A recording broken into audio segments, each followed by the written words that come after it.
Hey, it's Jeremy from Jeremy.net. I am a comic book artist, writer, creator, self publisher, and I share my creative process here with you online.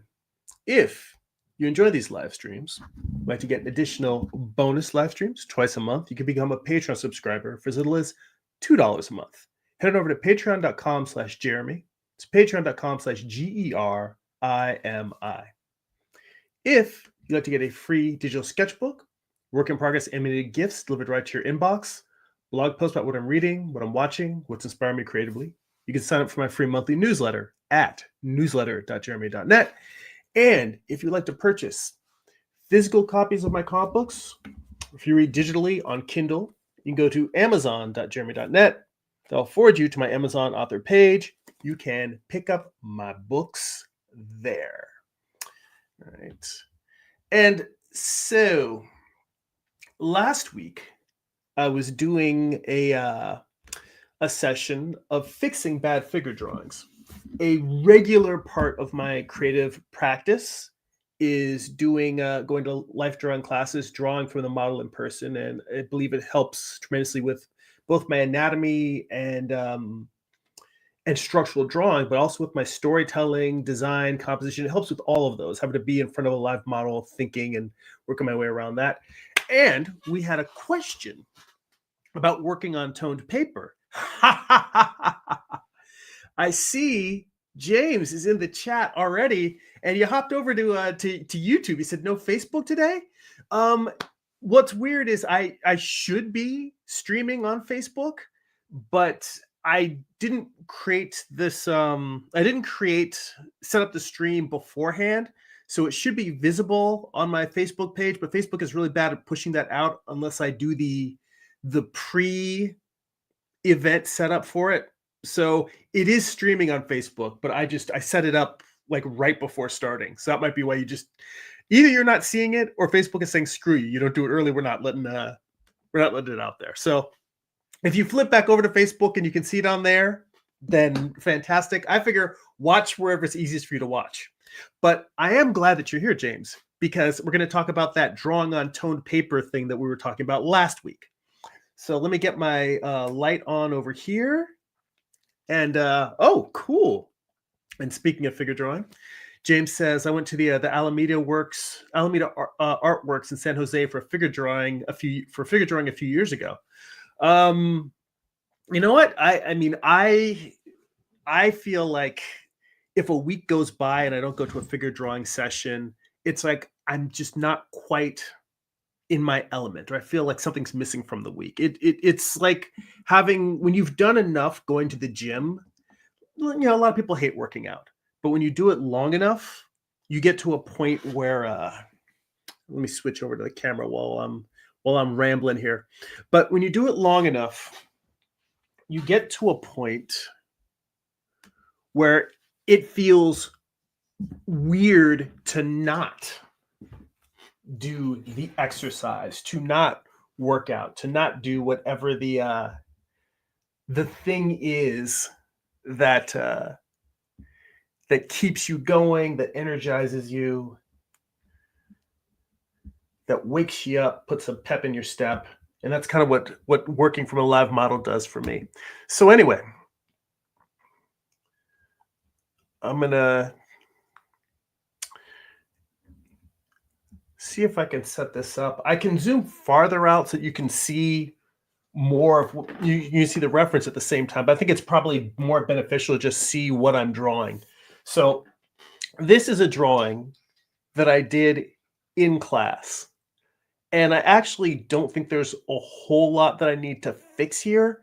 The anatomy is a little bit too lumpy, and like the biceps and the deltoid feel like they're too much of the same size as opposed to you being able to really see them as distinct muscles. So it's a little bit of a lumpy figure. But what I'm going to do instead here is I've got some toned paper, and I'm going to show you the process that I've been using for drawing things on toned paper and how to block the figure in white instead of blocking it in black. So the advantage here is when you're working in I really need to have more lights on my drawing board. I feel like this is not bright enough, not as bright as it should be. When working with toned paper, specifically when you're working with white chalk of some sort, the advantage is that if you draw your rough sketch in black, then it's hard to draw. You can't really draw white on top of it. Whereas if you draw it in white, you can, to some degree, as long as it's not heavy-handed, you can draw black over it. And let's see here.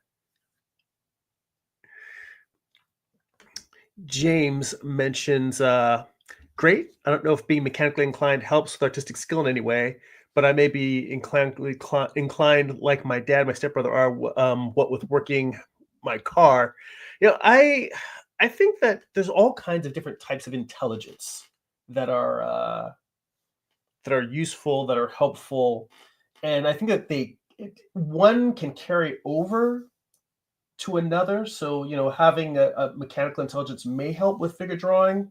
It could be that they're two completely different things and may not.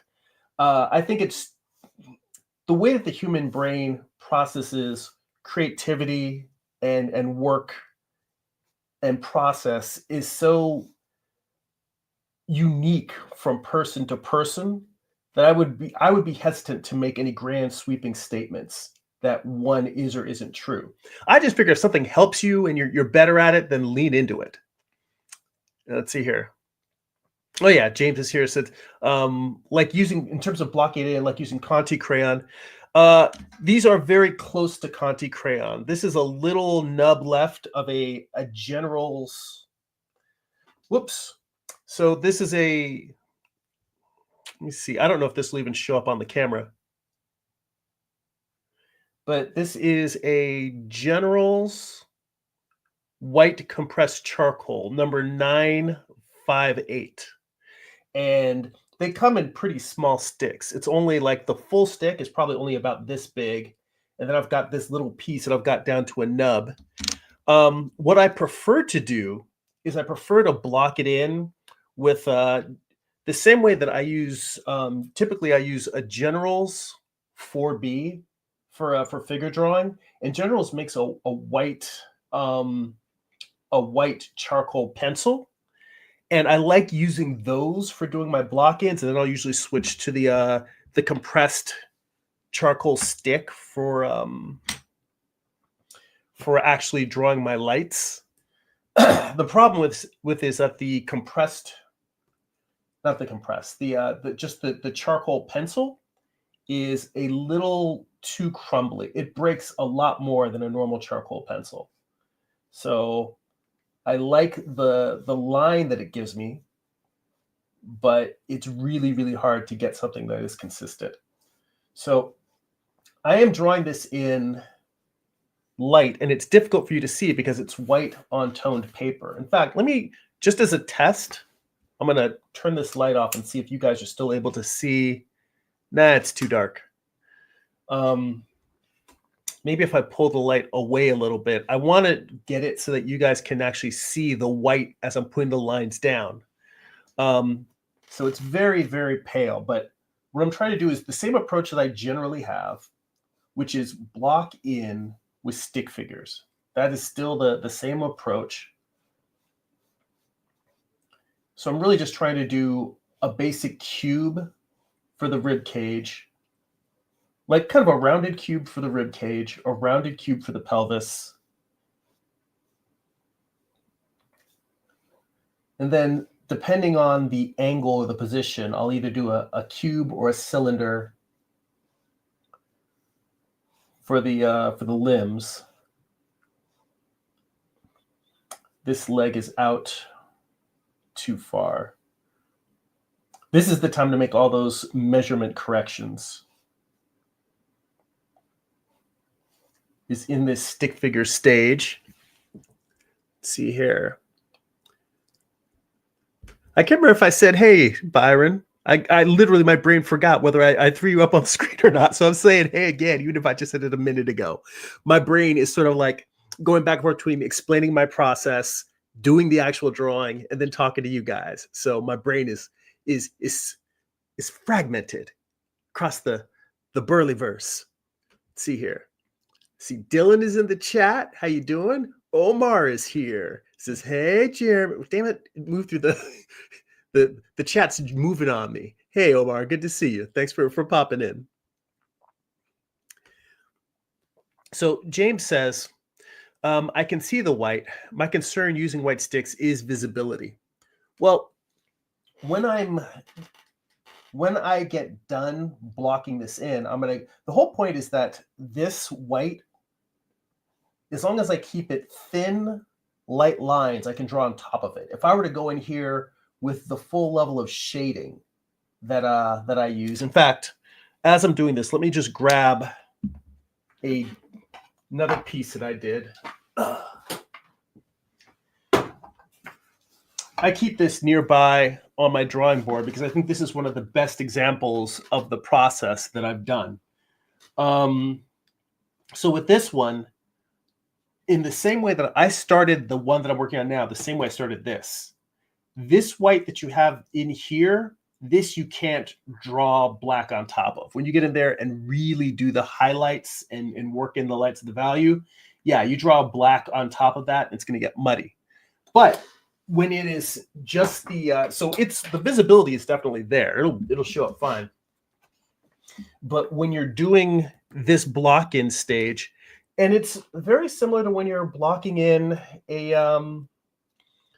just a regular charcoal drawing, in that you want your initial lines and shapes to not be super heavy and super dark, so that you can make adjustments, shift the direction of a form slightly, adjust proportions. You want to be able to make these tweaks and changes. So when you mentioned, James, about visibility, having this be sort of partially visible or not being difficult to see, on one hand, I want you guys to be able to see what I'm doing. But on the other hand, the actual process, it should be like just barely visible. Like even this, I'm probably drawing this darker than I would normally would.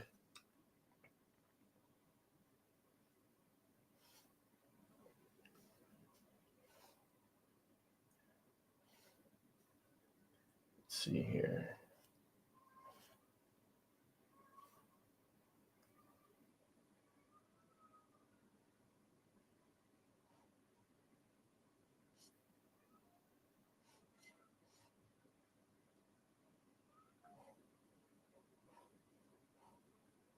All right.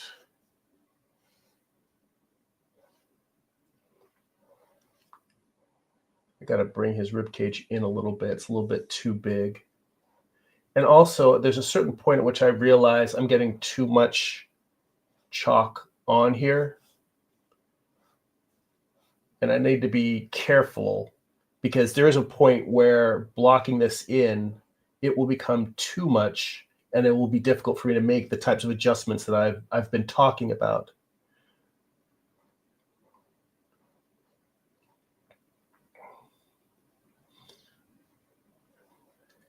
And this technique does require a certain amount of the ability to draw a little bit more directly, like you're inking a comic, in that you can only sketch so many loose, rough construction lines into this before the construction lines get in the way. So this very faint drawing here, and you can see it better if I bring it the camera. We'll bring it closer to the camera. This is enough for me to start drawing basically the silhouette of the major forms, the major volumes. So now what I'm going to do is go in and draw.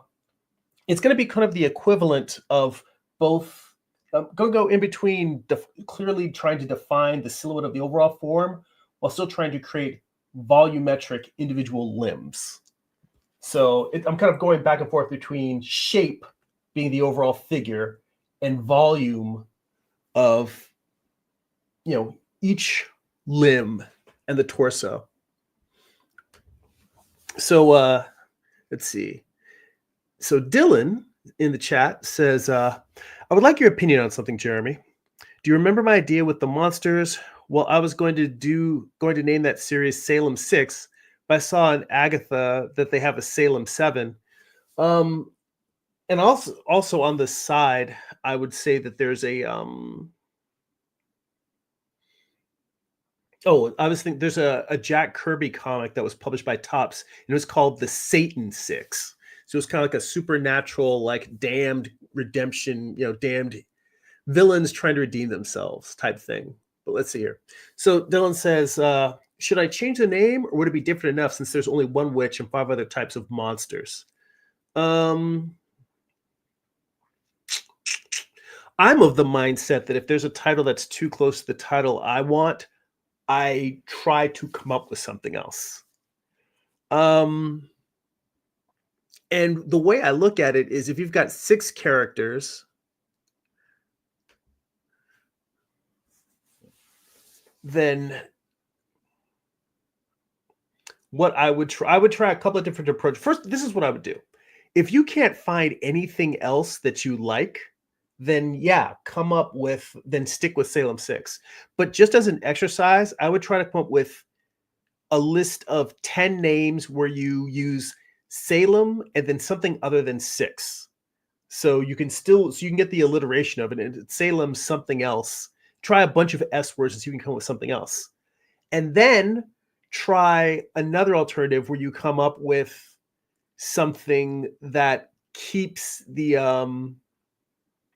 6, but use something other than Salem that represents witchcraft, and just see if you can generate another idea. I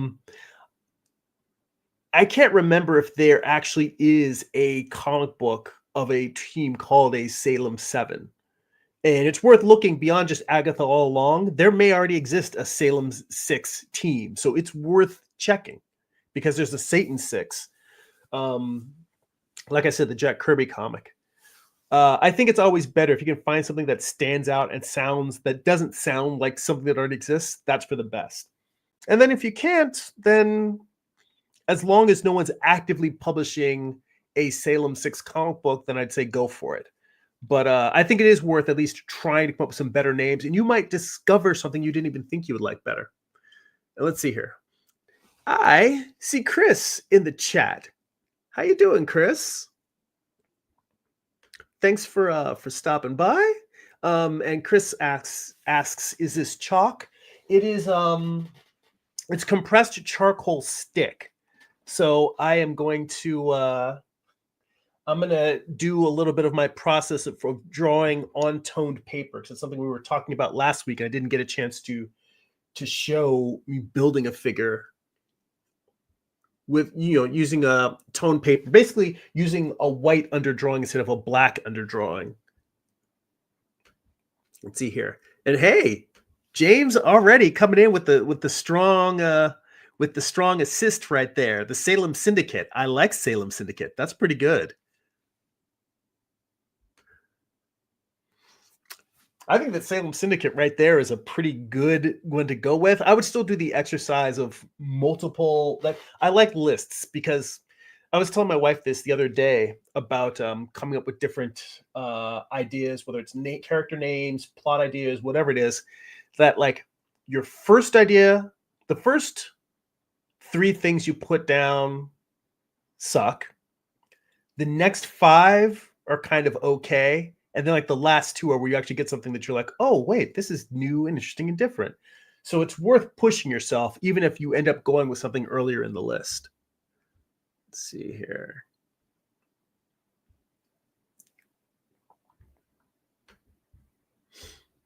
All right. So let me get back to.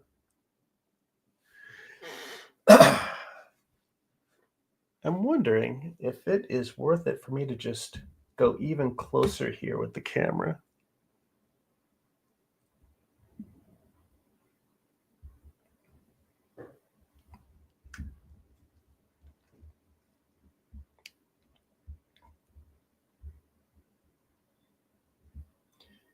And this is sort of an odd scenario for me because I'm trying to position it so that you guys can see as well as possible, but I also want to make sure that I can see around the camera because it's kind of right in my face. All right. So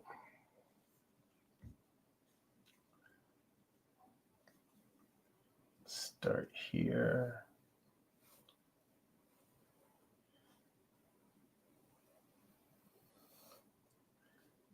And I need to keep reminding myself not to press too hard because when I'm coming in and doing this stage, this is a lot more linear than I usually draw. When I'm doing figure drawing, I am really generally trying to work very tonally.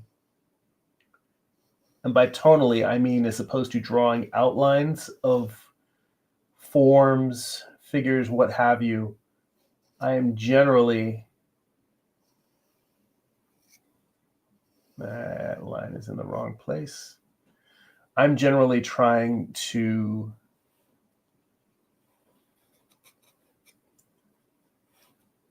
draw like just in terms of shading, just drawing what is on the dark side of the figure and what's on the light side. But the reason why this phase, this process is more linear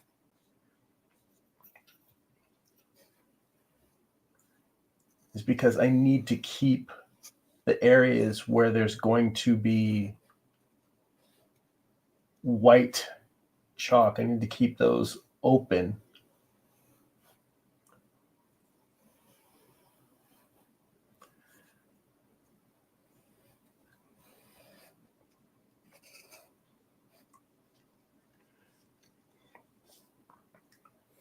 So this, I mean, this process of charcoal drawing is a lot more like inking a comic book.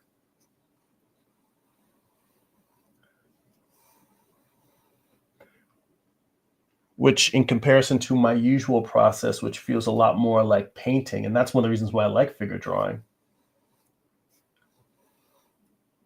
So it's taking me away from the thing that I generally like about figure drawing, but it doesn't feel like it's a net negative because inking is probably my favorite phase of comic creation.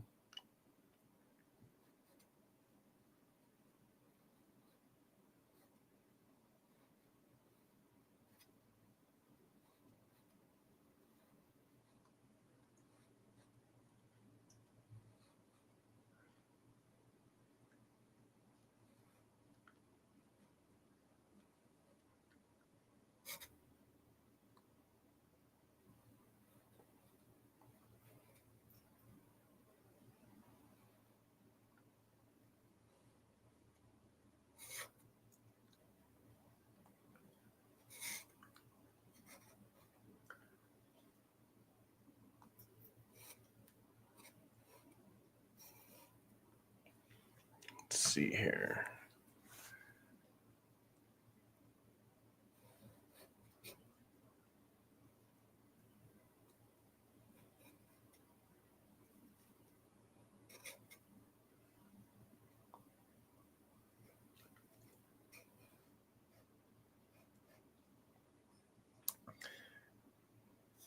So as I'm doing this, I'm sort of thinking about where I'm going to place the shadows, but I'm also thinking about trying to leave as much space for the light that's going to get drawn in as possible.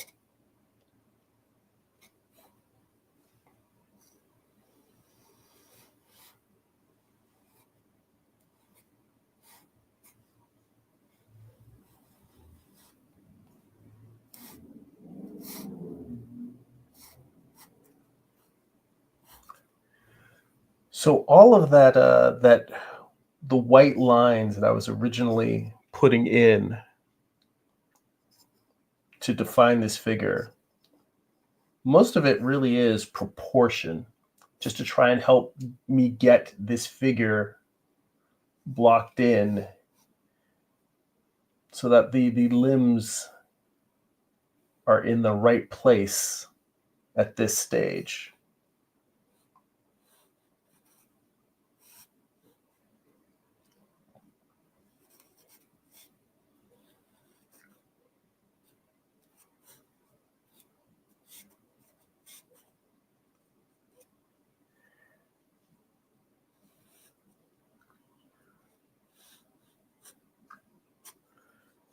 All right. Now, before I go in here with the white, what I usually like to do is clearly define the shadows.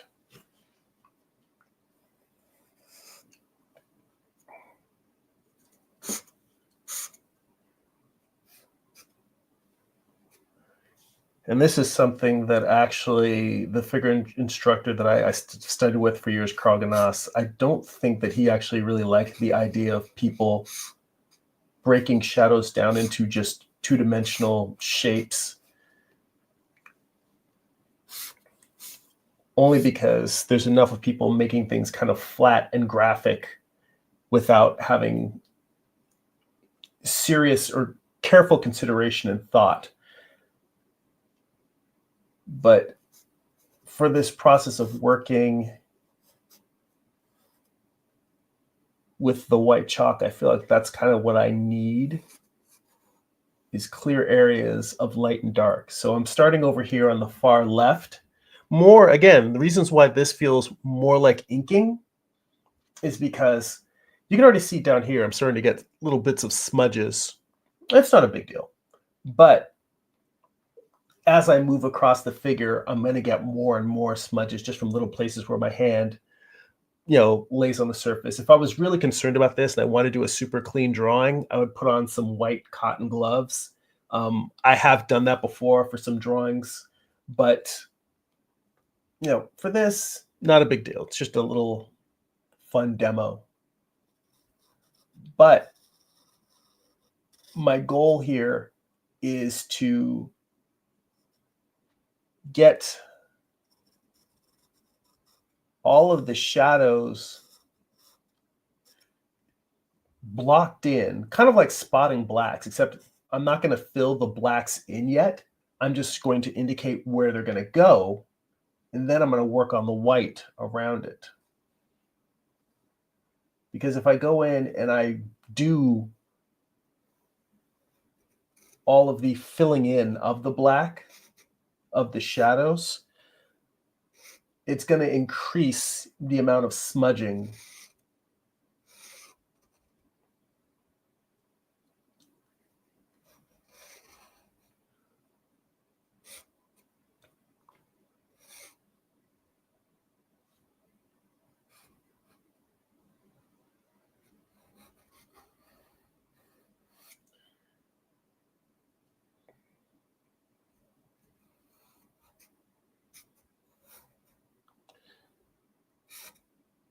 So all of this is basically trying to say what areas, like all these areas that I'm leaving open are going to be the areas that if I were drawing a cube,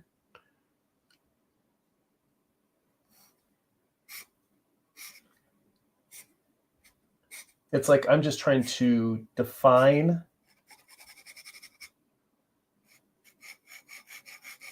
where I'm going to fill in with white. That's basically what I'm doing with all this.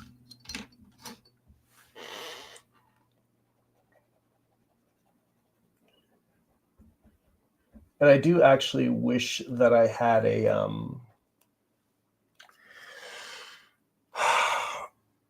General's charcoal pencil available, because I'm working in a sketchbook, and honestly, I probably should draw, like this drawing is smaller than my entire hand. And I feel like this probably should be a little bit larger to give me room to work into the details. Trying to do subtle work on the light with this tiny little stump is hard. it'd be much easier with a pencil. And I do have a Prismacolor Verithin that I can use if I need to, but I don't really want to because, being a colored pencil as opposed to a charcoal stick, this is waxy.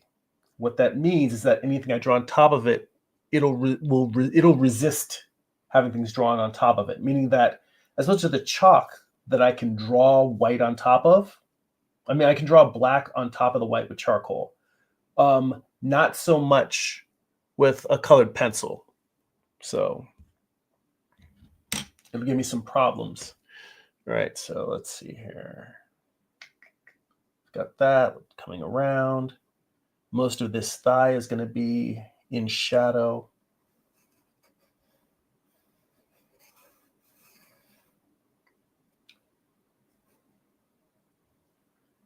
Then as the kneecap turns under, that's going to be in shadow.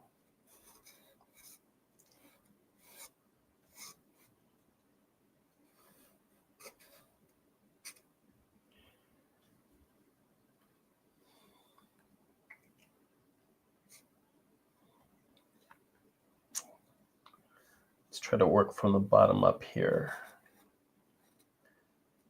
Sometimes I just move around the figure because I think I will smudge things. Sometimes I move around the figure to keep me from just getting tunnel vision and just overworking one area. And sometimes I do it because I'm like, I haven't decided exactly how much shadow I'm going to have in the kneecap, where the balance between light and shadow is. But if I start here and sort of come up and say, all right, this is how much light there is,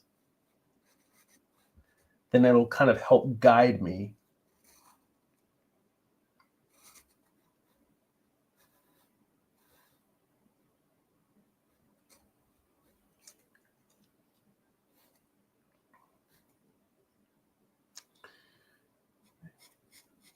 And another thing about working on toned paper, so when thinking of value in general, something to remember, I mean, it looks very cool to have a very bright reflected light source, but one of the number one rules that I was taught in terms of working with value is that your brightest shadow, meaning the strongest reflected light, even if you have like a candlelight or something, or a secondary light, the strongest light in your shadow area should never be lighter than the darkest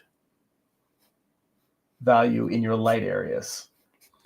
Now, where this comes in handy is that because the ground is toned paper, you can almost say, let's say you've got an incredibly bright reflective light,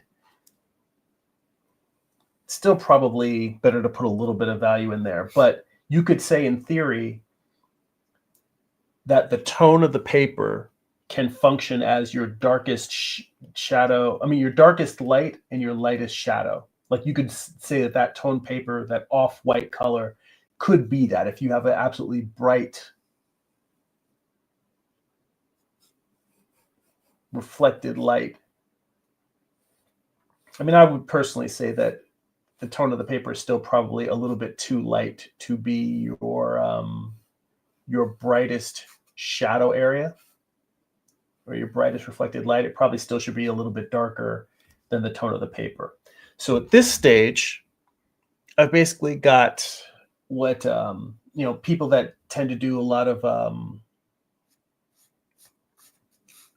site size drawing will refer to as a shadow map. I've got my map of where all my shadows are. And more importantly, a shadow map is also a light map. So now I'm going to switch back to the charcoal. I mean, the white chalk, the compressed charcoal here. And I can kind of just work the whole area in light.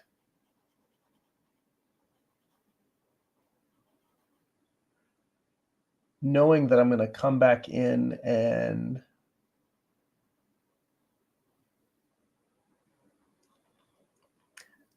sometimes I work two different ways.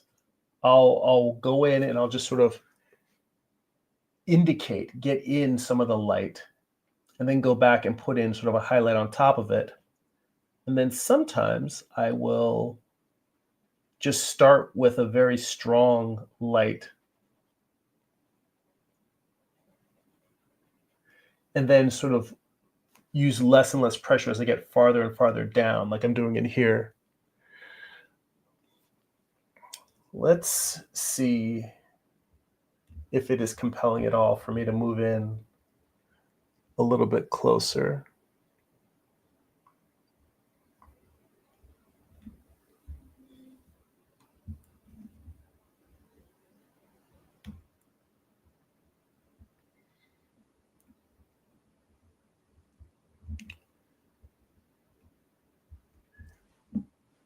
Move this up a little bit.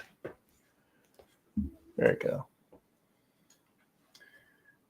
Because this is the kind of stuff that I think is difficult to see.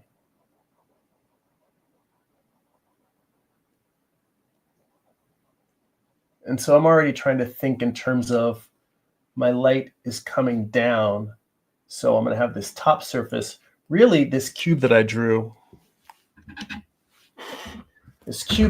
on the side, what it really should be is this.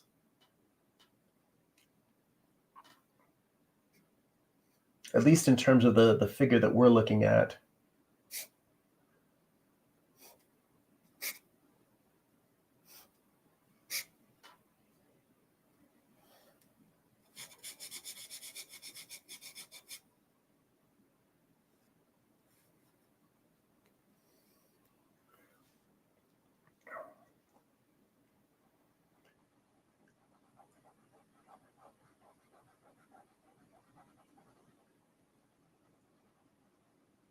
So the way you want to think about it, or the way that really helps me to think about value, is you've got a side facing the light, a side facing the shadow, and then a side that's facing a halftone.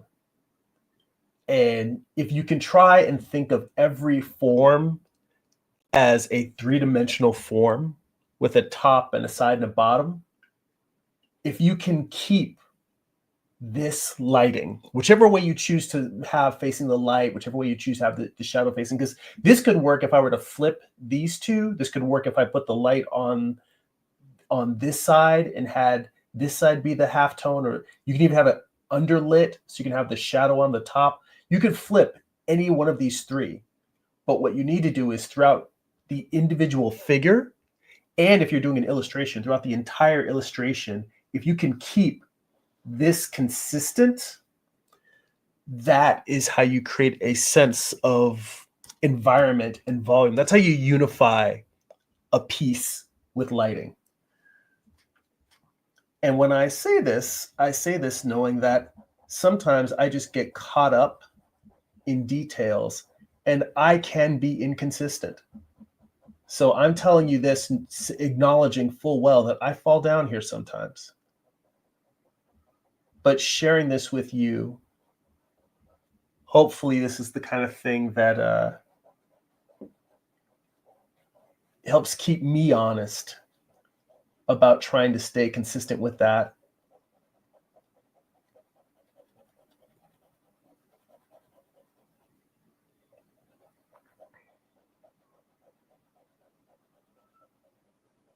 Let's see here.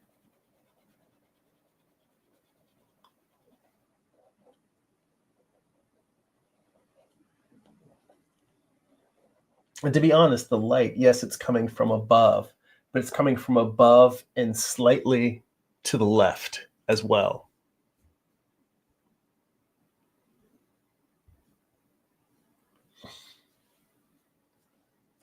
Actually, more than just slightly to the left, because as you'll see when I block in here, a whole lot of this figure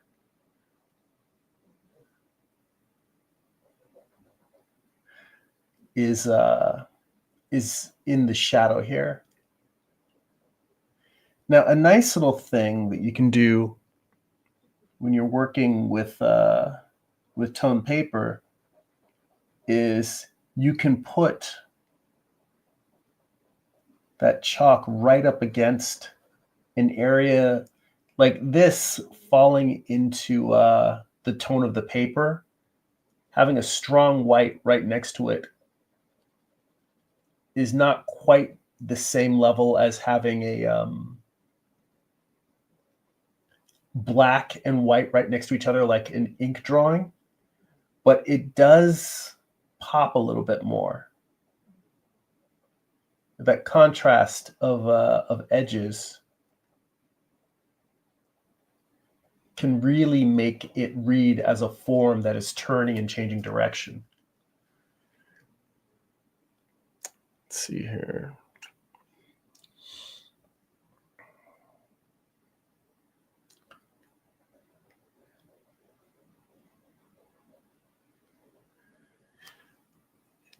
And this line should not be here. This little line that cuts through. That's something that probably should have been drawn in white.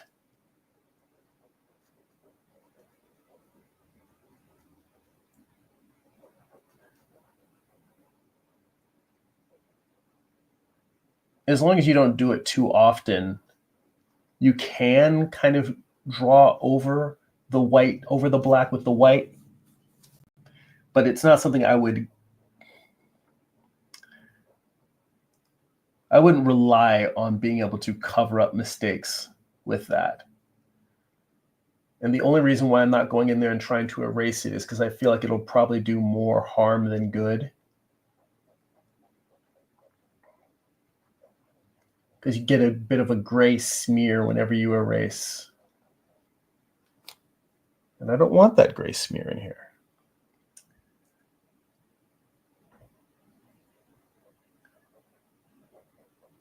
So over here, you can see that there's light on his belly. And I'm showing more light than was actually, at least according to my reference sketch, there's more light in here than there really was, or at least I'm drawing more light in here than there really was.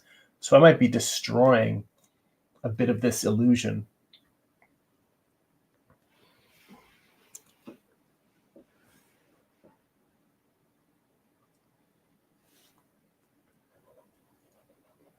was looking at the sketch I originally drew during the life drawing session. There was just like a little sliver of light coming across his tummy there. But sometimes you try shit and just, you see whether it destroys the form.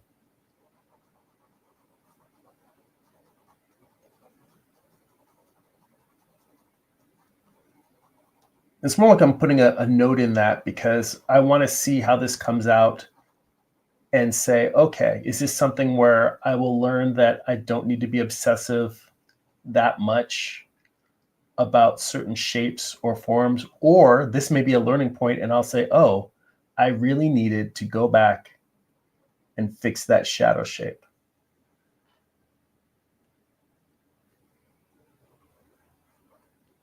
Because a lot of these things, these decisions that you make, these value judgments and the process of how you render something, a lot of it is it's not, oh, I'm following an art theory or anything. It's that I do stuff like this. I'll do a study, I'll try a different approach, and it either succeeds or fails. And if it succeeds, I'm like, oh, okay, I should do that more often. I may try this and say, oh, that did not work. And those are things that in the future I need to fix that. So it's kind of delineating between experiment and style and mistake. See here. See here. I see Paul in the chat. Hey, how you doing? Thanks for popping in. Continuing with a little bit of figure drawing this week. And I realized that when I'm working on toned paper, it's so easy to just get carried away in the process. Because I really thought when I was working last week that I would do a few different drawings. Pardon me. I intended to do one drawing that was just sort of like a spontaneous one, and then one that was specifically working through tone figure. And now as I'm sitting here doing this, I'm like, we're already 45 minutes in, and I've just been doing this one drawing. Working with tone paper, really just the process sucks you in, because there's all these different layers you have to think about in terms of volume and composition and light.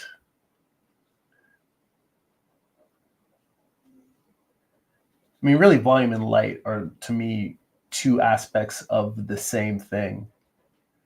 Composition is its own creature.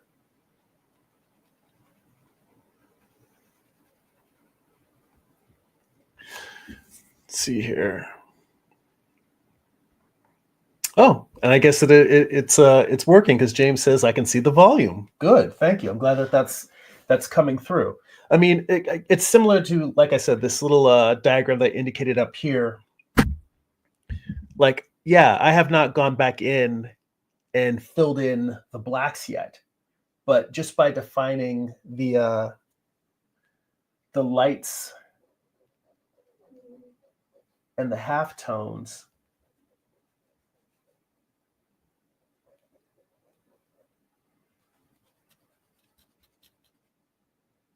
the hope is that it creates that sense of volume. So, Paul, you said, I've been thinking. What you been thinking about, Paul?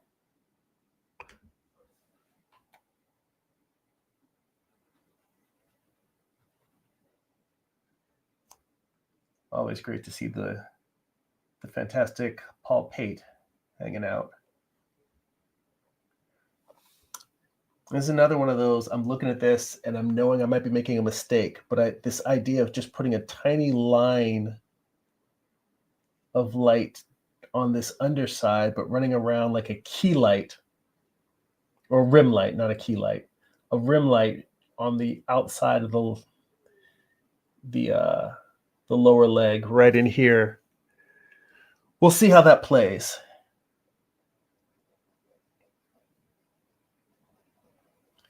But now this is what I was saying before about sometimes I'll start with just, as opposed to an even tone, I'll start with a very, very bright highlight and then let it fall off as I'm going down the form, like light falling away from a form. But then when you get down to the toes, that's where you get, like, the feet, the ankle comes, sorry, I just realized how close I am to the camera, but the ankle comes down and then you get to the feet flatten out. So I can get down here, and just by popping in another bright area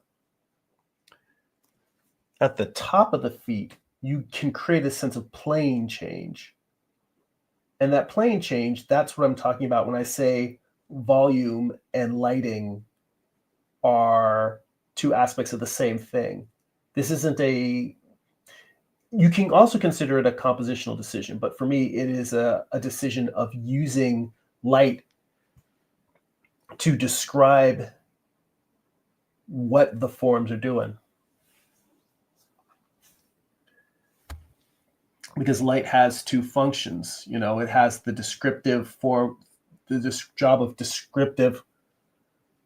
describing volumes. I don't really know what the sentences I was trying to put together, but describing volumes and then drawing focus and attention. So it's got a compositional role and it's got a anatomical role. So I will tell you that for me, what's going on in here, this transition between the lower leg and the thigh, this whole knee area, it feels a little janky to me. But this is one of those places where style does come in, because what I want to do is actually just erase a little bit of that shadow that I have in there. And then instead of really trying to clarify and fix what's janky, this is one of those cases of less is more. I know that it should be a little bit more clear, but instead, I am going to just leave it as kind of a simple tonal study in there. Not go in with bright brights or a lot of detail.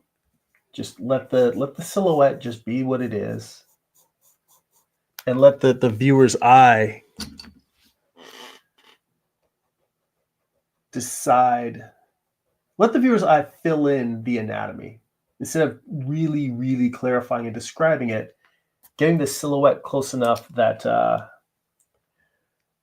viewer will just say, "Oh yeah, that looks right." It's one of those cases of it's a little bit of a cheat, trying to make something right by making it look, giving it the shape of the right thing, as opposed to actually correcting whatever is wrong and janky in there. So at this stage, really, it's just a matter of going in now, lightly adding tone, and kind of not an even tone, but the same way that I kind of had highlights and then have them drift off. Do the same thing with the shadows, where it's darkest at the top, but letting them get light as they get down towards the reflected light from the floor. So, excuse me. So once I have sort of the shadows kind of blocked in, then the last step is just coming in and hitting it with little areas where it needs to be darker, lighter, a little bit of reflected light, whatever needs to be blocked in.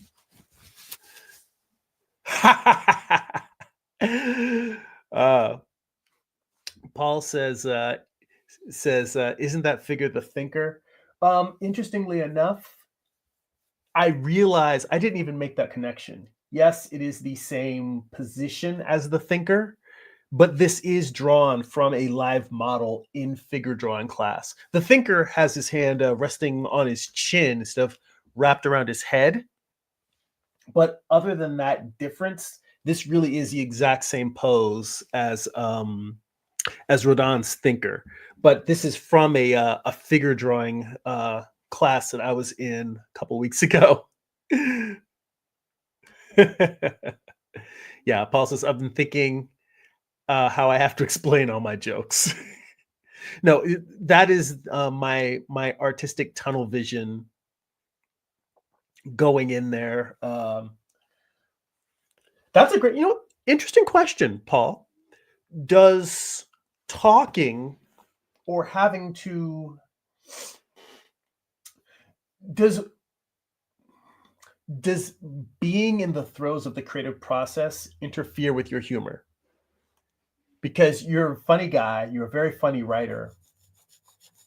For me, I can be amusing, but I would not say that humor is necessarily my strongest suit.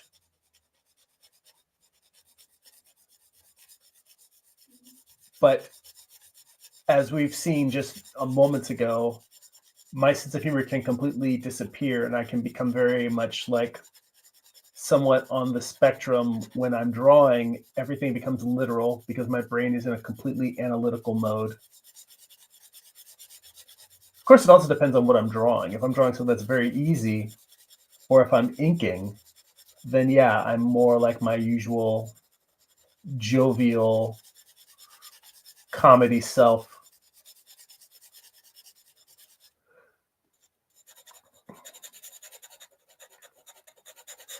Now, I will tell you the one thing that bugs me a bit about drawing on tone paper is that it doesn't inherently give me the smoothness that I'm used to when I'm drawing on newsprint.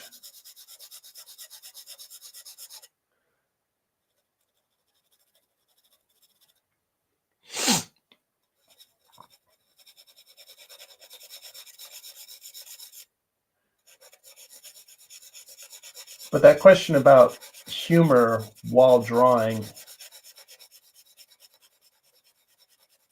it pops into my head because I often spend a lot of time thinking about how we process information and what affects the ways in which we do process information.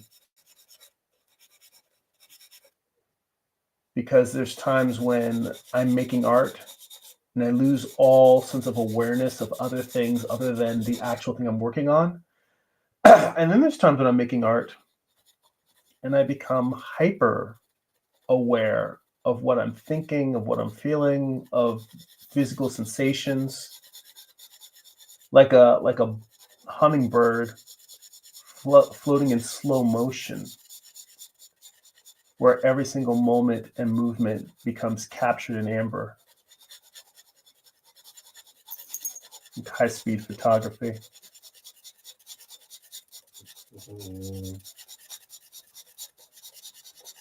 But as you can see here, I really don't need to put a whole lot of detail into the shadow side.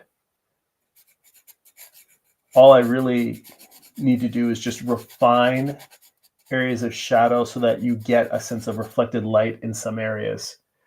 But just throwing a light tone on here alone is enough.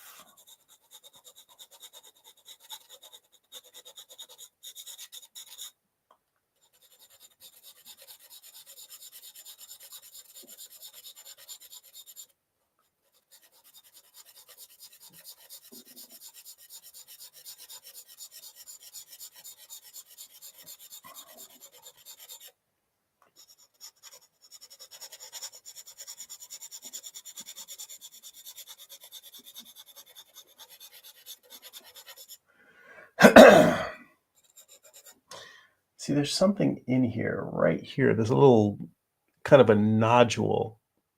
And I don't know if that's oils from my finger. I don't know if that's like a imperfection in the paper or what.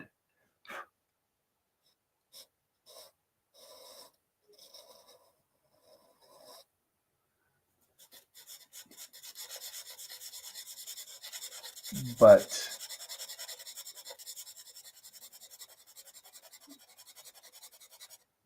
it's a little thing that if I try to draw over it, I feel like I'm just going to make it worse. Then I'm going to have really uneven tones.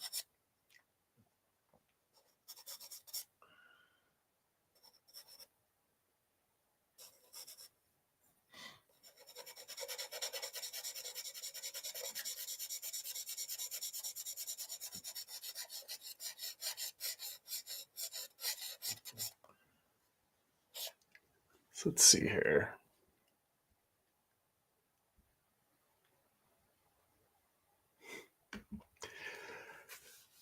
Paul says, great figure drawing? Great figure drawing, nothing like drawing from life. Yeah.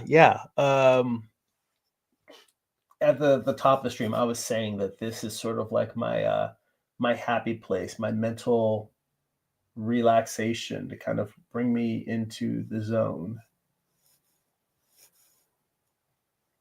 I highly discourage what I'm doing right now, where I'm drawing into the white as opposed to having some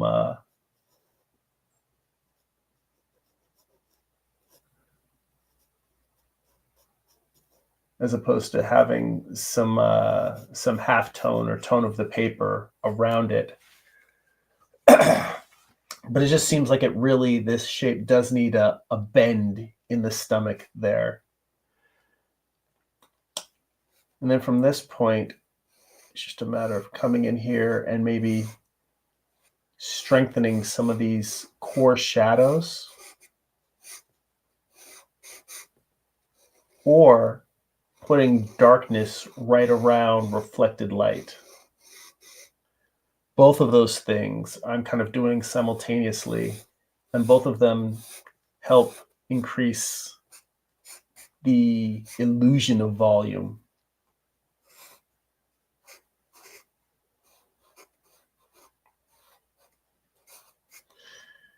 And probably before I draw more of that, I should get in here and, the head doesn't really need a whole lot of detail. But anything that I'm going to do, I should do it over here now so that I can rest my hand on the paper and not worry about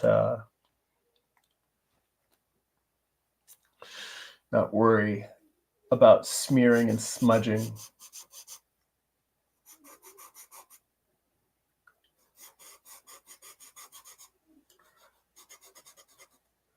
This is mostly just to help define some elements of the head.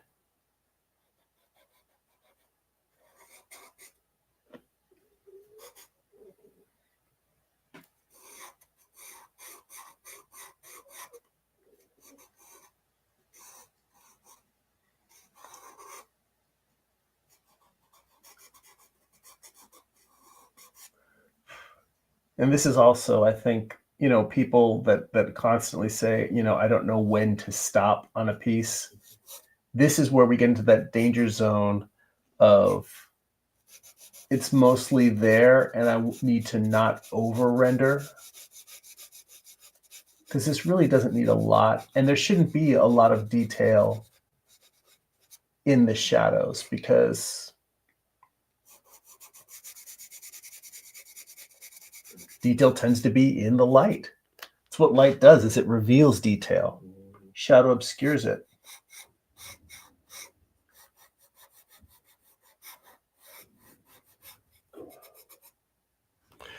So let's see here. So Paul says, yes, I think we get completely absorbed in the creative process sometimes, and everything else is clouded. I get that. And Dylan says, yeah, sometimes I miss jokes when I'm creating and after I get the joke. Oh yeah, and Paul says the hyper aware part is true too. Good point. He says, Dylan, I have to admit, Tuesday put me in a bit of a funk. Glad you're all here to raise my spirits. Yeah, yeah, life is going to have to go on and go forward. And, I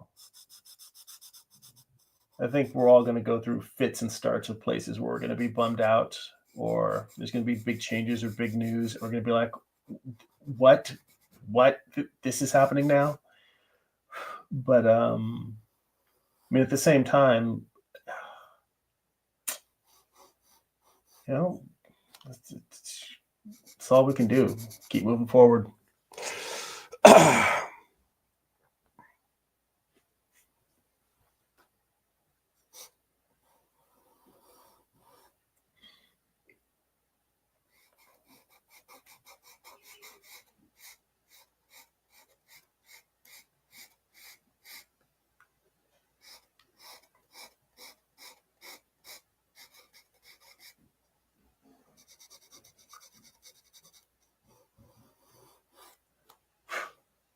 All right, we are almost done with this guy.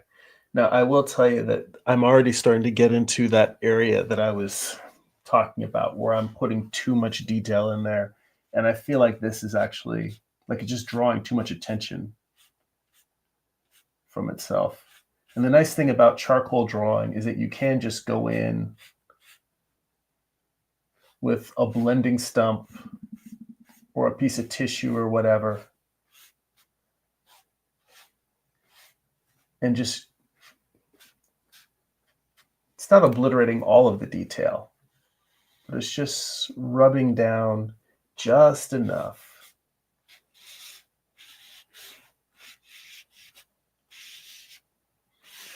It smooths out these tones.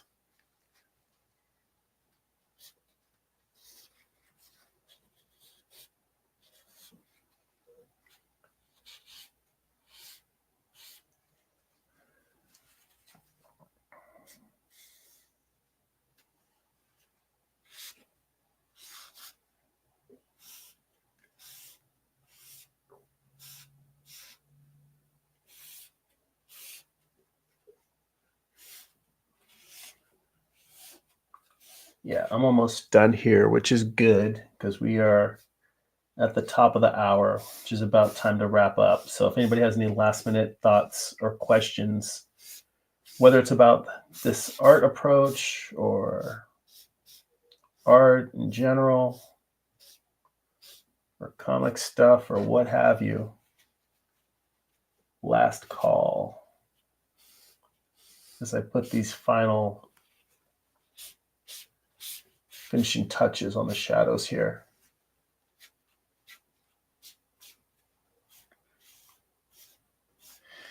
But my major point with the white chalk was that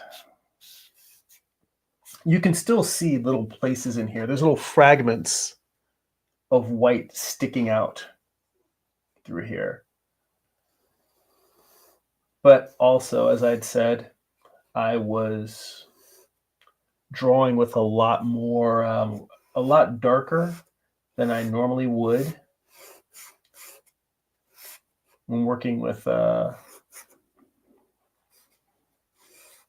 toned paper, because I want you guys to be able to see what I was doing.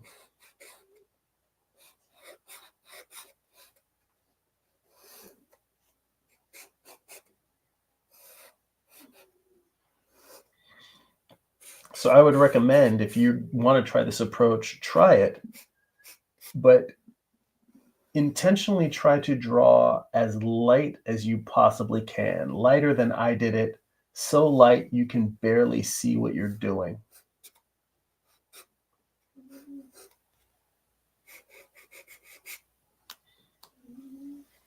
All right.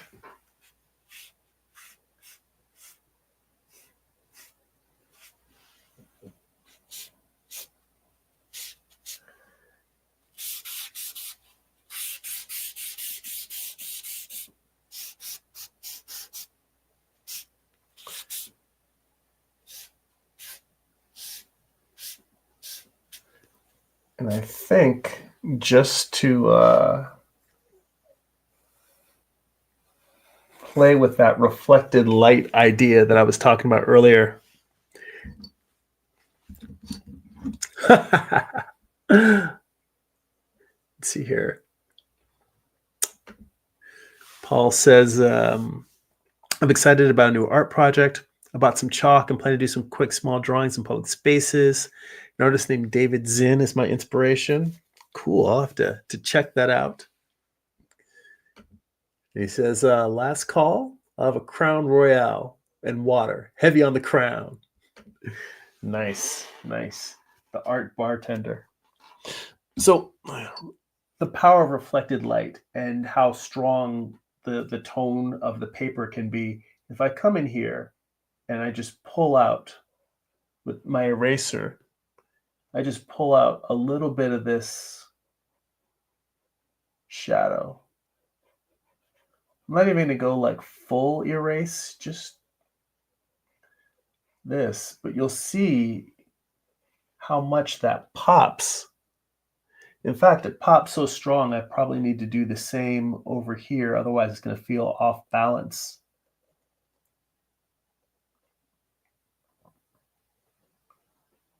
A little bit down there. Okay, that's too much. I'm going to have to pull some shadow back in. But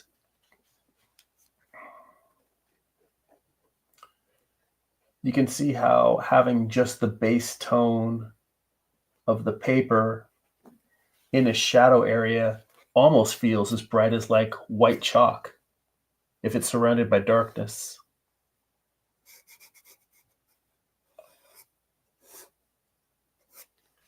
Which I think is a nice little trick.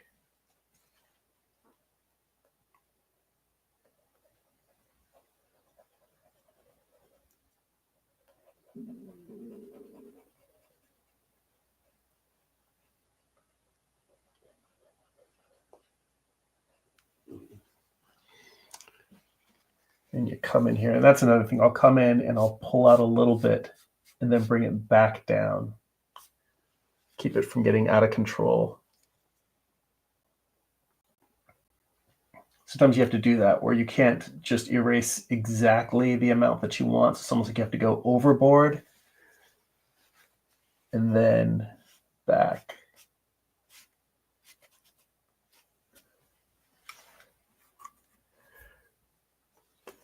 So yeah, this isn't a perfect drawing, but for a 1-hour study, it's not bad. 1-hour study with some toned paper.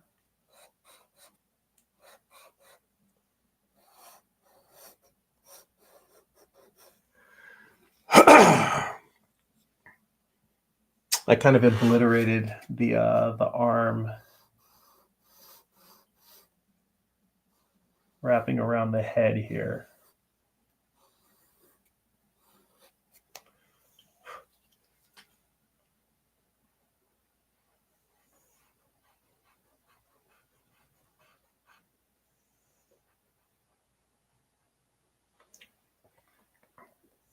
Does need a little bit more detail in there just to help solidify that.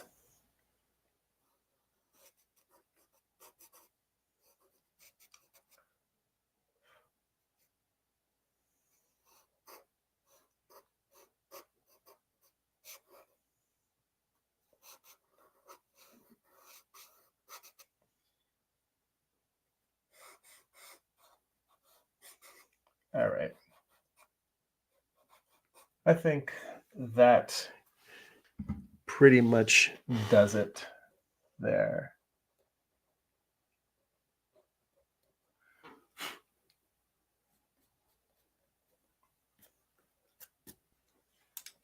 And thanks. Both Paul and Dylan agree that last touch makes it pop, really gives it shape. Love that. Thank you guys. Thank you so much. And I'll tell you, much in the same way that like novelists always tell you it's good to, when you finish writing, put a drawing in the drawer, not drawing, put your novel in a drawer for a few months and then come back and look at it with fresh eyes.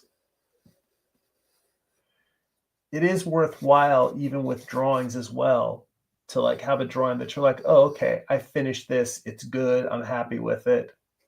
And then let it sit. I could easily see myself letting this sit for 48 hours, and then just coming back and saying, all right, are there still some places that could use a little bit of touching up? Because sometimes just living with a drawing, just having it completed, but it being around, and then saying, okay, go on, do something else. And you come back and say, oh, I see one other little place here or there. Or, sometimes I'll see stuff that is major and I'm like, how did I not get that? How did I miss that in my drawing? How do I miss these major things? Because, you get tunnel vision, get, focused on one particular aspect.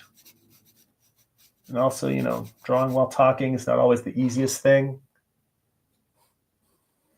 But yeah, all right. So we're gonna call it there, and hopefully this setup with the figure drawing, being able to zoom up close with the camera. I got an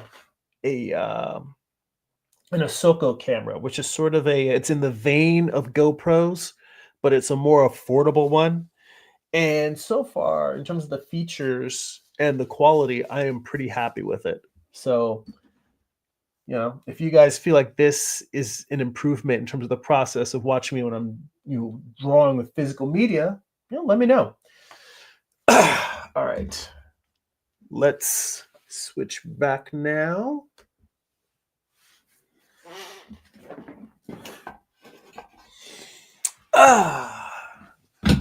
All right. So another session down. Next week, hopefully we'll get back to some illustration work. I know that I was going to try and get some more work done on the Demon Dogs comic, but I have a lot of freelance work that it's a good thing. It's stuff's bubbling up and keeping me busy, but it means that the normal evening hours I would spend getting the outline tightened up and the script finished those are getting eaten up. So I don't know how much comic stuff I'll be doing over the next couple weeks. So I may just be working on finishing up some illustrations that I've started. But I'm glad to see that there's some enthusiasm for traditional media. Thank you, Dylan. It says good work. Thank you as well. I mean, I can already look at that drawing and tell you that there's quite a few things that I will look at later and say, "Ooh, I wish I'd done this," or "Ooh, I wish I'd done that." The drawing that I held up early in the stream, I keep this around because it to me is the best version of what I'm trying to do so far. And it was a quick drawing. So it's sort of like this one is like my North Star of what I'm always shooting for. And I will say that as happy as I am with this drawing, I do play the comparisonitis between this drawing and the one that I just did. I'm like, I actually like the older drawing better than this thing I just did. So there's still elements I'm always chasing. I'm refining my process. And I think that's the thing people don't talk about often enough is how much you have to fail and try and fail and try and do different versions and discover things about your work that you didn't know, that you didn't see at the time, at the moment. All right, guys. Again, thank you so much for hanging out. If you enjoy these live streams and you'd like to get additional live streams twice a month, you can head on over to patreon.com/Jeremy. It's patreon.com/GERIMI. We do a long-running series over there called Art Book Study Group, where we do deep dives into some of the best art books around and try to suck out all the knowledge we can. And we're getting to like the last 15 pages or so of Walt Reed's The Figure, which I think is one of the best books on the fundamentals of figure drawing out there. Bare bones, simple, straightforward, just enough anatomy without being a full-on anatomy book. I really have gotten a lot out of that book, and I highly recommend it, and I share the process of studying from that. Anyway, the series of videos of watching me go through that book page by page, that's all on Patreon. For as little as $2 a month, that gets you in and gets you access to all of the backlog, the back catalog of videos. You also get access to an online archive to read my comics digitally, and a Patreon exclusive Discord server where we share tips, feedback, share works in progress, give each other encouragement, and more.